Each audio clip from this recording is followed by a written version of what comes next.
ঈদের মাঠ কিভাবে যাবেন এবং ঈদের মাঠ থেকে কিভাবে আবার বাড়ি ফেরত আসবেন সেই সম্পর্কে একটি মানচিত্র তুলে ধরার চেষ্টা করব ইনশাআল্লাহ।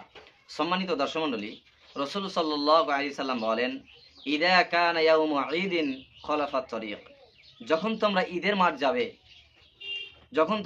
মাঠ যাবে, যে রাস্তা দিয়ে যাবে সেই রাস্তাকে পরিবর্তন করে আবার বাড়ি ফিরে আসবে। মনে হয় আপনাকে আমি বুঝাতে পারিনি।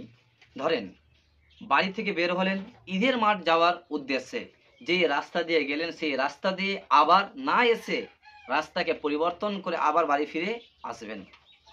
রাসূল সাল্লাল্লাহু আলাইহি সাল্লাম এটাই করতেন। তিনি যে রাস্তা দিয়ে ঈদের মাঠ যেতেন সেই রাস্তা দিয়ে না এসে ভিন্ন রাস্তা দিয়ে আবার বাড়ি ফিরে আসতেন। 2 নম্বর আছে, রাসূল সাল্লাল্লাহু আলাইহি সাল্লাম যেদিন ঈদ সেই দিনে ফজরের নামাজ পড়তেন। নামাজ পড়ার পর তিনি আর শুয়ে পড়তেন না, তিনি পায়ে হেঁটে ঈদের মাঠ যেতেন। রাসূল সাল্লাল্লাহু আলাইহি সাল্লাম পায়ে হেঁটে ঈদের মাঠ যেতেন, আবার পায়ে হেঁটেই ঈদের মাঠ থেকে বাড়ি ফিরে আসতেন। তাই আমার আপনার উচিত এই সুন্নাতকে পালন করা। নবী মুহাম্মদ সাল্লাল্লাহু আলাইহি সাল্লাম পায়ে হেঁটে ঈদের মাঠ গিয়েছেন, আবার ঈদের মাঠ থেকে বাড়ি ফিরে এসেছেন।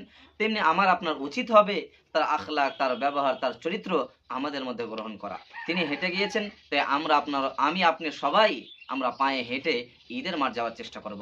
নবী মুহাম্মদ সাল্লাল্লাহু আলাইহি ওয়াসাল্লাম